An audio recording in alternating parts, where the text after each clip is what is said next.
नमस्कार, स्वागत है आप सभी का एसएसएन न्यूज़ के इस बुलेटिन में। एसएसएन न्यूज़ की पूरी टीम की ओर से आप सभी को दुर्गा पूजा की हार्दिक शुभकामनाएं। आइए सबसे पहले नजर डालते हैं आज की सुर्खियों पर। ओडिशा के राज्यपाल मनोनीत किए जाने पर जमशेदपुर के वरीय नेता एवं पूर्व मुख्यमंत्री रघुवर दास को बधाई देने उनके आवास पहुंचे राज्य के स्वास्थ्य मंत्री Banna Gupta.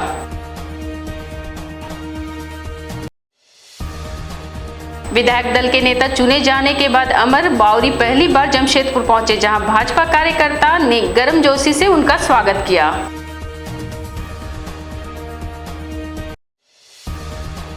छत्तीसवें national under 9 open chess competition का आयोजन 2 नवंबर को होने जा रहा है, जिसमें लगभग 300 प्रतिभागी भाग लेंगे। राज्य के स्वास्थ्य मंत्री बन्ना गुप्ता उड़ीसा के राज्यपाल मनोनीत किए जाने पर जमशेदपुर के वरीय नेता और पूर्व मुख्यमंत्री रघुवर दास को बधाई देने उनके आवास पहुंचे। राज्य के स्वास्थ्य मंत्री बन्ना गुप्ता ने कहा कि झारखंड गठन के बाद संभवतः यह पहला अवसर है कि यहां किसी विधायक को राज्यपाल मेहनती दायित्व प्रदान किया गया है। यह न केवल रघुवर जी बल्कि पूरे कोल्हान प्रमंडल एवं झारखंड प्रदेश के लिए गौरव का विषय है। उन्होंने बधाई देते हुए कहा कि रघुवर दास के रूप में उड़ीसा राजभवन को एक निष्पक्ष नेतृत्व प्राप्त होगा। साथ ही रघुवर जी के लंबे राजनीतिक अनुभव का लाभ उड़ीसा राज्य को प्राप्त होगा। उन्होंने आगे कहा कि भारत के सुदृढ़ लोकतंत्र की खूबसूरती है, जिसमें राजनीतिक पार्टी लाइन से ऊपर उठकर एक दूसरे का सम्मान करते हैं।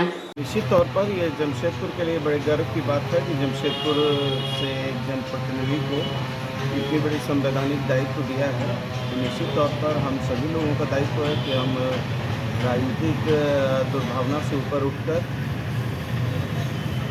एक दूसरे का मान सम्मान की रक्षा करें, और यदि उनको ये दायित्व दिया गया है तो हम लोग सब लोग ये समझें कि ये जमशेदपुर के लिए, कोल्हान के लिए गर्व की बात है।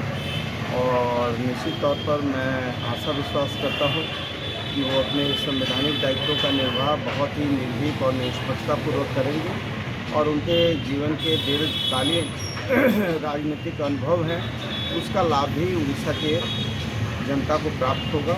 विधायक दल के नेता चुने जाने पर पहली बार जमशेदपुर पहुंचे अमर कुमार बावरी का शहर में भाजपा कार्यकर्ताओं ने गर्मजोशी से स्वागत किया।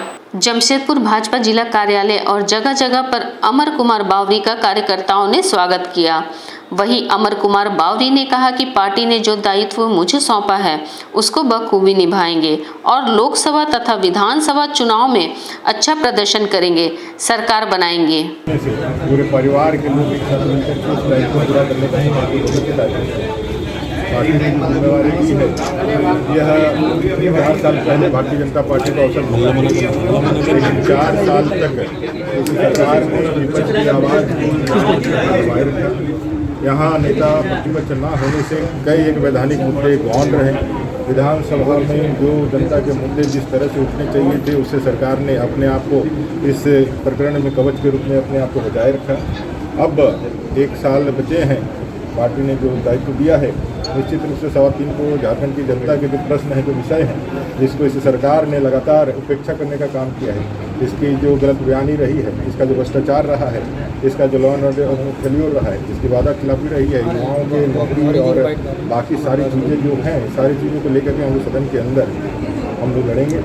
36वां national under 9 open chess competition का आयोजन 2 नवंबर से होने जा रहा है, जो 8 नवंबर तक चलेगा। वैसे यह कंपटीशन NH33 स्थित एक होटल में किया जाएगा।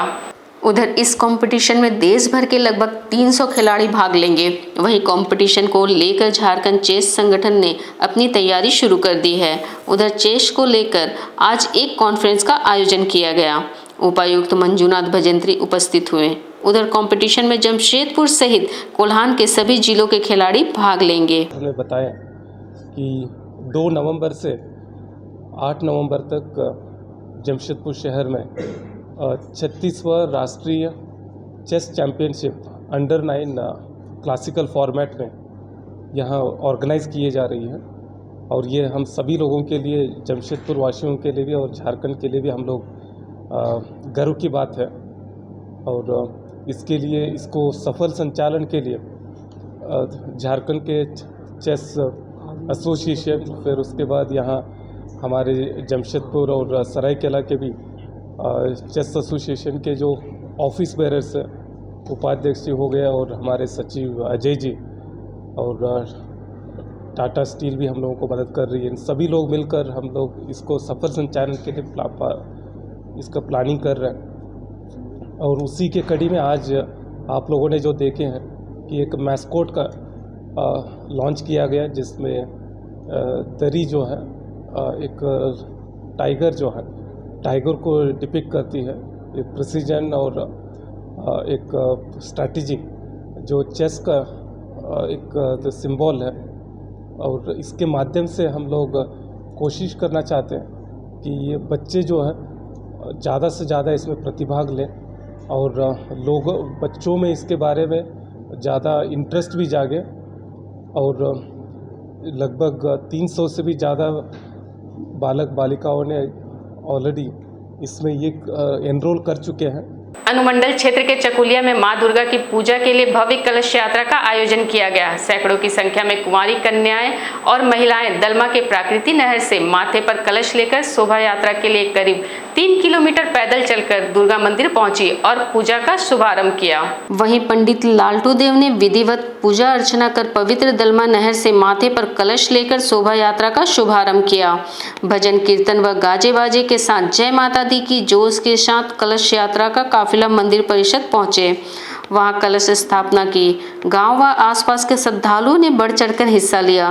कलश यात्रा में शामिल डॉक्टर मुरलीधर हाजरा, समाज सेवी धनंजय महतो, काशीनाथ महतो व काफी संख्या में गण्यमान्य लोग उपस्थित थे। इस दौरान डॉक्टर मुरलीधर हाजरा ने कहा कि कलश यात्रा के साथ ही 4 दिनों तक गांव भक्तिमय हो जाता है और गांव के लोग धूमधाम से पूजा को त्योहार के रूप में मनाते हैं। सप्तमी का घट लाया गया है, नव दुर्गा का घट लाया है। अभी पूजा स्टार्ट करेंगे। हाँ, आज सप्तमी है, कल अष्टमी है, कुछ नवमी है, उसके बाद 10वीं दिन और फिर विसर्जन होगा माँ का। मतलब 70-80 औरत था। भगवती दुर्गा देवी का औरत लोग का देवी है। हाँ, हम लोग का मतलब देवी बहुत दुर्गा को मानता है, बहुत श्रद्धा नारी शक्ति का दुर्गा देवी का, इसलिए सभी का मनोकामना पूर्ण होता है। 9 बजे मतलब 12 बजे स्टार्ट करेंगे। 5-8 में बलिदान होगा। नवरात्रि के मौके पर जमशेदपुर में जहां एक तरफ चारों तरफ उत्साह और उमंग है, वहीं दूसरी ओर शहर के सामाजिक संस्था इस बीच भी मानव सेवा के कार्य में जुटी हुई है। शहर के प्राकृतिक संघ फाउंडेशन ने इस दुर्गा उत्सव में अनोखी पहल करते हुए पूजा पंडाल में ही रक्तदान शिविर का आयोजन किया है, जहां महज 3 घंटों में 100 से ज्यादा यूनिट रक्त एकत्रित किए गए। कदमा स्थित old farm area Durga Puja pandal परिषद में इसका आयोजन किया गया, जहां कई गणमान्य अतिथियों की उपस्थिति में इसकी शुरुआत हुई। बता दें, दुर्गा उत्सव के इन 4 दिनों में रक्तदान शिविर आयोजित नहीं होती है और वर्तमान समय में शहर में डेंगू का प्रकोप है और इस कारण से प्रतीक संघ फाउंडेशन ने रक्त की कमी को भांपते हुए इसका आयोजन किया। प्रतीक संघ फाउंडेशन के निदेशक अरिजीत सरकार ने कहा कि अनिवेश तथा BSSR यूनिट एवं old farm area Durga Puja committee के सहयोग से इसका आयोजन किया गया है। शहर में पूजा के मौसम में रक्त की कमी ना हो, साथ ही मां दुर्गा का आशीर्वाद तमाम रक्तदाताओं को प्राप्त हो, इसको ध्यान में रखते हुए शिविर का आयोजन पूजा पंडाल प्रांगण में किया गया है। फाउंडेशन ने इस शनिवार को किरणमयी जयंती उत्सव को समर्पित किया है।